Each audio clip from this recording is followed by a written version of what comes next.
No one joins the military with the illusion that they are entering a safe profession. By its very nature, warfare requires bravery in the face of sometimes unrelenting danger. But certain positions are much more hazardous than others. Today we are looking at the most dangerous military jobs.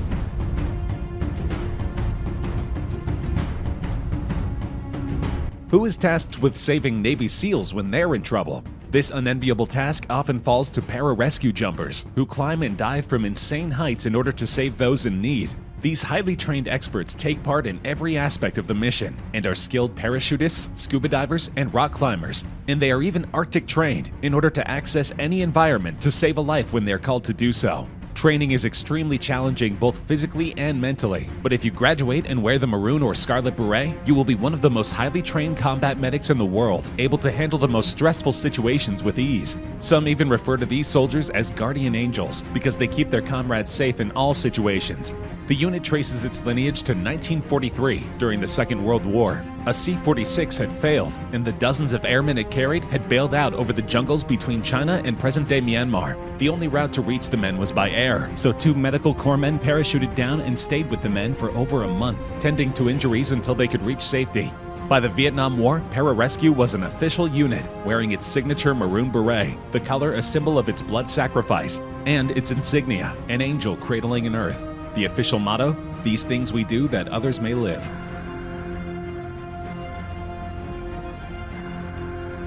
Special Operations is an umbrella term for a number of specialized military units, including the Army Green Berets, Navy SEALs, and Air Force Special Tactics. Because these groups are used for highly risky missions, such as the assassination of Osama bin Laden, these soldiers are often put into extremely dangerous situations. Each Special Operations unit is highly trained in general combat and small unit tactics. Each one can be used for many general Special Operations missions. However, each Special Operations group is primarily trained for specific types of missions. If one wished to attach explosives under the waterline on an enemy ship, for example, Army Rangers would not be the best choice. In this instance, the Special Operations force with the most training and experience in underwater combat operations would be Navy SEALs. On the other hand, if one needed to deploy a highly trained light infantry force well inland behind enemy lines to destroy a significant military target, you can't do much better than a company of Army Rangers. And bear in mind that it is extremely competitive to get into these programs. The competitive standard to be even considered for Navy SEAL training is to swim 500 yards in 10:30, do 79 push-ups, 79 sit-ups, 11 pull-ups, and run 1.5 miles in 10 minutes.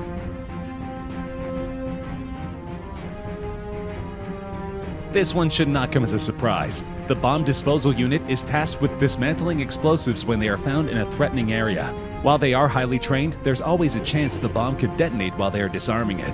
Assigned to some of the most dangerous missions, they perform tactically harrowing and technically demanding tasks in diverse environments worldwide.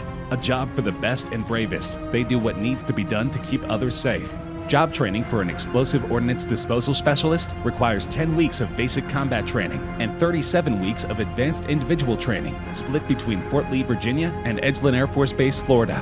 This unit was developed during World War II because previous wars did not necessitate the dismantling of sophisticated bombs. Before the war, there was no method or organization to deal with undetonated bombs. Since then, the need for this unit has only increased. Unsurprisingly, infantry, or foot soldiers, are the military unit putting themselves on the front line, and therefore into danger's way. Infantry traditionally relies on moving by foot between combats as well, but may also use mounts, military vehicles, or other transport. Infantry make up a large portion of all armed forces in most nations, and typically bear the largest brunt in warfare, as measured by casualties, deprivation, or physical and psychological stress. Originally, job training for infantrymen required 14 weeks of one-station unit training, which included basic combat training and advanced individual training. Part of this time was spent in the classroom and part in the field. But a little more than a year ago, the Army kicked off a pilot program that looked to add 8 weeks to the infantry one-station unit training, all in an effort to make new soldiers more lethal. They're conducting 74 miles of foot marches, and a total of more than 100 foot miles marched in the course. Each trainee has fired 2,475 live rounds by the program's end. That's compared to 1,355 under the 14-week model, according to a report released by the U.S. Army. Did you know the Army still has cavalry? The soldiers of the US Army have a different type of cavalry than in the old days. Obviously, cavalry used to ride on horseback, but these days things have changed dramatically. They now have mechanized cavalry, made up of tanks, armored personnel carriers, and Humvees. Beginning with traditional strengths, Army cavalry have historically combined mobility, protection, and firepower to allow both stealthy and forceful maneuvers. While Scouts have achieved success in recent decades utilizing M3 cavalry fighting vehicles, Stryker Reese vehicles, and Humvees, they have likewise benefited from organic integration of M1 Abrams tanks and Stryker mobile gun systems. Job training for a cavalry scout requires 16 weeks of one-station unit training. Some of it takes place in the classroom, but most of it will be spent on the field. Whether it's taking part in squad maneuvers, target practice, or war games, cavalry scouts are constantly refining their skills to keep themselves sharp. Though they have the benefit of an armored vehicle to protect them, these vehicles are often targets, thus putting cavalry in a dangerous situation. In civilian life, the term engineer might conjure up some sort of math-oriented, pencil-pushing type who frets over numbers and angles for a living. But in the Army, not all engineers are sitting at desks. With the motto of UBEAK, meaning everywhere, military engineering is a varied and exciting trade.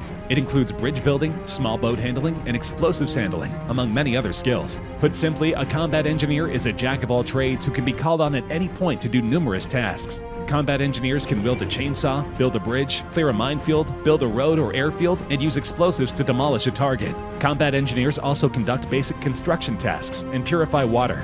Job training for combat engineers requires 14 weeks of one-station unit training, which includes basic combat training and advanced individual training. Part of this time is spent in the classroom and part in the field with on-the-job instructions. While this combat position is technically closed to women, some have actually been able to train as combat engineers for years at Fort Leonard Wood in Missouri. By 2013, 55 women had graduated.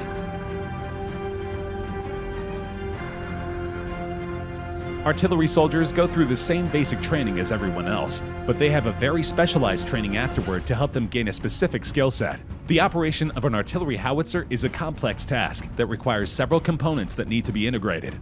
The crew of the howitzer usually does not see the enemy position on which they are executing artillery fire. The artillery pieces are organized in batteries that are located deep behind infantry positions. Forward observers are the ones who actually visualize the target and relay target coordinates to a fire control center, which transforms the data and computes gun parameters that are introduced by artillery crew members into howitzer settings. Some artillery officers spend a lot of time in field training exercises, where they work, eat, and sleep outdoors and in tents. Others live and work aboard ships. Artillery and missile officers may work in locations such as underground launch command centers or submarines. This means they are often in exposed or uncomfortable situations, which makes it hard to defend themselves, especially when the enemy is usually not visible.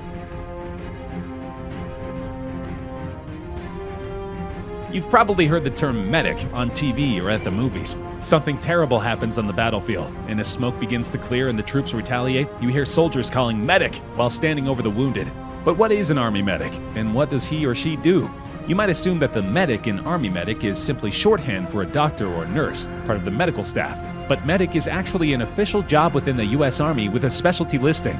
A medic is not a nurse or a physician, but a healthcare specialist trained to give basic medical treatment and take care of soldiers in emergency situations. Although there are similarities, Army combat medic training and civilian medic training are two different things. The main difference between EMT training and Army medic training is that Army medics are trained to provide medical assistance in combat situations and can do trauma care that is beyond the scope of a civilian medic.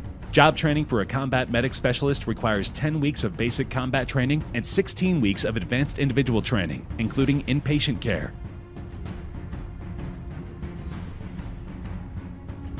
Transportation soldiers keep the Army moving. During basic training at the transportation school, soldiers learn how to operate and maintain Army tactical trucks, material handling equipment, and watercraft.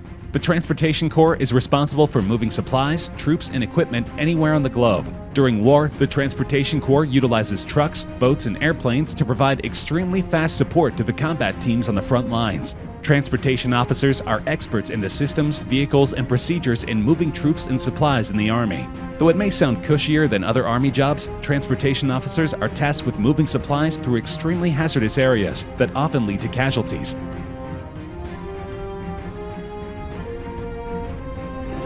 Pilots are active in both the Air Force and the Navy. Though their job descriptions are similar, naval pilots often take off from aircraft carriers and pursue conflicts over water, whereas Air Force pilots are more often found fighting over dry land. but their missions are not always violent. Military pilots perform a variety of duties and may, for example, transport military cargo and passengers. They may conduct reconnaissance missions, where high-flying, photographically equipped aircraft are used. They could be involved in aerial combat, where fighter aircraft are used as weapons platforms. Fighter pilots, on the other hand, undergo specialized training in aerial warfare and dogfighting, close-range aerial combat. A fighter pilot with at least 5 air-to-air kills becomes known as an ace.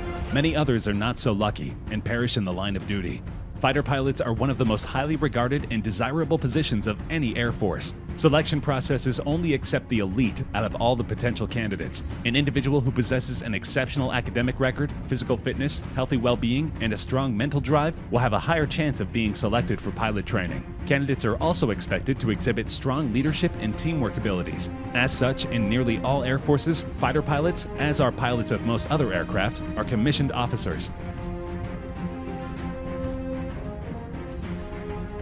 An artillery observer is a person who watches the effects of artillery fire, adjusts the center of impact of that fire onto a target, and reports the results to the firing agency. After completion of basic combat training, enlisted soldiers attend a 10-week course on the fundamentals of call-for-fire techniques, as well as general fieldcraft and small unit tactics at Fort Sill, Oklahoma. Observers must be able to work independently for long periods of time, and because the clandestine nature of their work and their frequent placement on or behind enemy lines, the ability to operate with minimal support is of great importance, as some missions can often last for days or weeks.